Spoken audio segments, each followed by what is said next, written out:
l'épicerie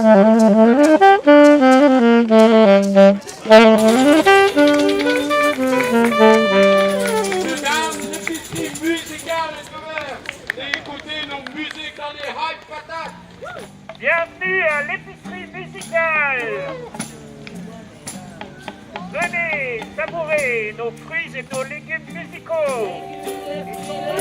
Yo, Issa, des locaux. Que poèmes et pommes, le long du grand fleuve résonnent. Ici à même les saisons, les légumes, les fruits, les chansons. Ici à même les saisons, les légumes. Là, on avait pour la première fois une série de dates. En fait, c'est d'offrir la musique dans un format qui est nourrissant, c'est-à-dire qu'on peut littéralement manger la chanson. Ça, je trouve, c'est le truc le plus chouette. Donc, c'est doublement nourrissant parce que la musique, ça nourrit de toute façon le corps et l'âme. Puis, manger en même temps quelque chose de nourrissant, de bon, c'est parfait. Donc, c'est ça, je dis tout le temps, au lieu d'un morceau de plastique, vous avez un format qui est nourrissant. C'est original, mais est-ce que ces légumes qui sont vraiment le mieux? Au départ, on s'est dit il faudrait aussi créer vraiment quelque chose de, je dirais pas jusqu'à dire théâtral, mais un peu forain ou un petit peu plus de l'ordre du cirque.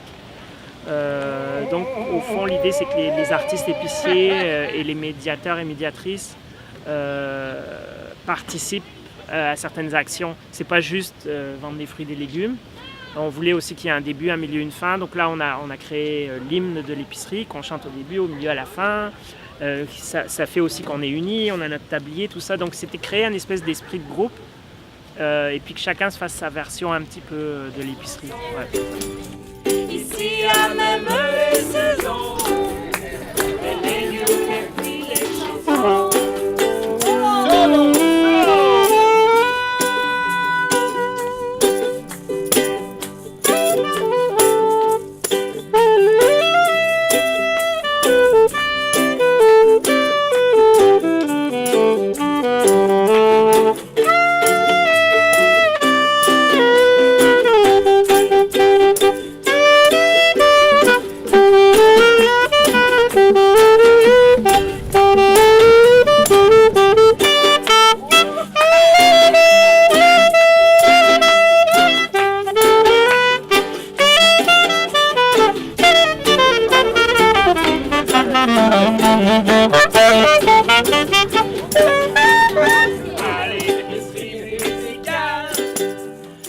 Les idées qu'on avait au départ, c'est de dire il pourrait y avoir un code, puis les gens ils passent leur téléphone, puis utiliser des technologies. Puis finalement, on s'est dit non, en fait, ce qu'il faut, c'est créer une rareté. En fait, les gens pourront trouver les chansons que sur le site de l'épicerie. Il faut qu'ils y aillent physiquement et qu'ils nous rencontrent. Et elles ne sont pas accessibles ailleurs pendant le temps de l'épicerie, elles sont inédites, etc. Donc on a creusé cette idée-là de rareté parce qu'au fond, c'est la seule réponse qu'on avait par rapport à l'époque. C'est-à-dire, sinon, ça n'a pas de sens de faire ça. À part, oui, c'est ludique, oui, c'est marrant, mais il fallait aussi créer un lien particulier qui était une expérience non duplicable. Parce qu'au fond, des fichiers, c'est toujours duplicable. Donc, au fond, ce qu'on voit, c'est que plus on est dans un monde duplicable de fichiers, de choses qui sont infiniment duplicables, plus les gens cherchent des expériences, en fait. Parce qu'une expérience, c'est unique. Le but, c'est pas d'être pointu avec l'épicerie et de dire, on a la meilleure musique au monde ou je sais pas quoi. C'est plus de dire, vous allez avoir une variété de musique locale comme vous pouvez avoir une variété de fruits et de légumes. Donc, l'axe principal, c'est la variété de représentation. Et encore là, c'est jamais parfait parce qu'on a que, là par exemple, on a 16 artistes, on peut pas tout représenter.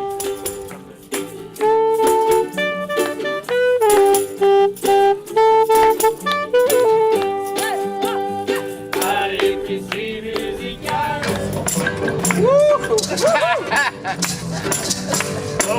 J'avais pareil de supermarché.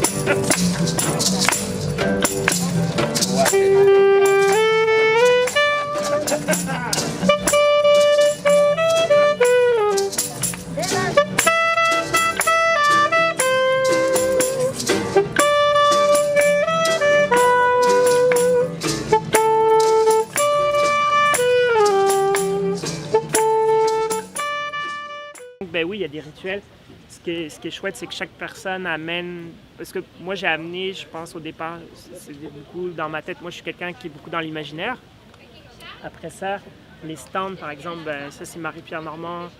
Mais elle est à la fois dans l'imaginaire, mais elle est très concrète aussi. Et donc, c'est elle qui a conçu les stands. Et donc, chaque artiste aussi qui vient à l'épicerie amène des choses. Par exemple, si je pense à Eric West, qui est là beaucoup cet été, il a beaucoup amené dans la dimension justement foraine.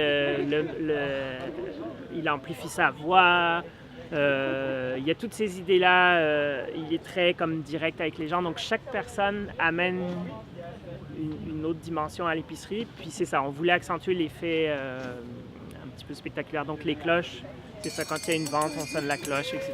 Il y a comme toutes sortes de petits rituels qu'on voulait ajouter. Voilà. Ah, bienvenue. C'est par ici qu'on écoute la musique dans des parties. L'idée, elle est assez simple. Vous branchez dans la patate. C'est une patate qui a un son bien rond, bien amidonné. C'est à la fois un son végétal et numérique, c'est merveilleux. C'est vraiment une super amplification. Et puis, si vous aimez ce que vous entendez, vous pouvez acheter donc le légume qui est associé à la chanson. C'est 1,50 $. Et il y a 1 $ qui va directement à l'artiste. Et ça, vous allez avoir le soir chez vous votre chanson et puis vous pourrez manger votre fruit ou votre légume. À chaque date de l'épicerie, on travaille avec un producteur de légumes différents. Donc on s'adapte à chaque fois. Donc des fois c'est du tout bio, des fois c'est plus une coopérative à but plus social. Par exemple, on a travaillé à Montréal-Nord, là c'était la coop Panier Futé. Eux, c'est vraiment pour du social, c'est-à-dire pour amener des fruits et légumes dans des quartiers où il n'y en a pas forcément, l'accès est plus difficile. On a par exemple là en ce moment les fermes Loufa, ça c'est vraiment local, bio, puis c'est techno parce que ça pousse donc dans des serres sur des toits. Et voilà, on a aussi des fermiers, on a eu une ferme de Montérégie, on a eu des productions locales dans des jardins partagés à Rivière-des-Prairies avec des vieilles semences. Donc à chaque fois c'est une expérience différente.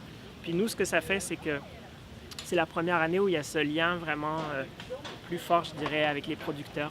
Et le fait que finalement chaque date ce ne soit pas les mêmes producteurs, ça amène une variété et une précision qui est beaucoup plus intéressante puisque nous à chaque fois on fait un briefing puis on dit bon aujourd'hui on est avec tel ou tel producteur donc ça change notre angle. C'est plus intéressant, c'est plus personnel en fait.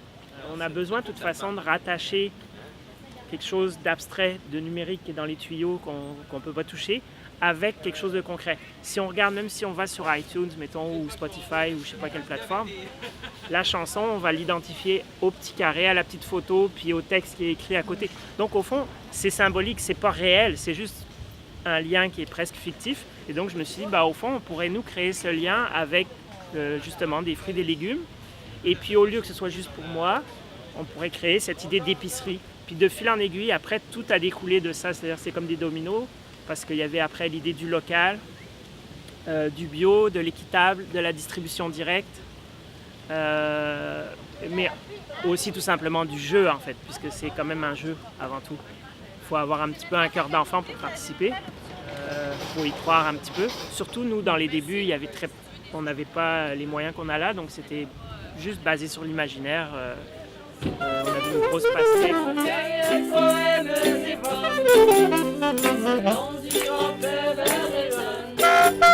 Ici à même les saisons, les légumes, les fruits, les chansons. Ici à même les saisons, les légumes, les fruits, les légumes, les fruits.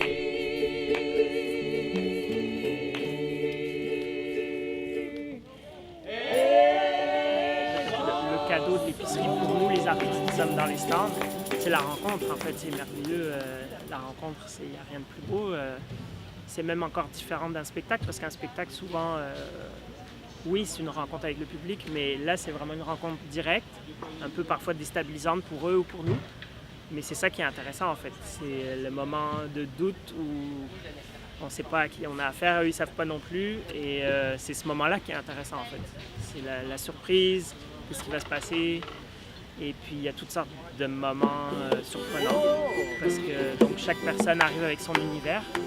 et sa grille de lecture ou sa façon de comprendre le projet. Donc c'est ça qui est chouette. Des fois, on sent qu'il y a des gens, il faut leur raconter tout, ils veulent savoir toutes les explications techniques. Il y en a, ils se font leur film eux-mêmes, ils n'ont pas besoin qu'on en parle. Chaque personne, c'est différent.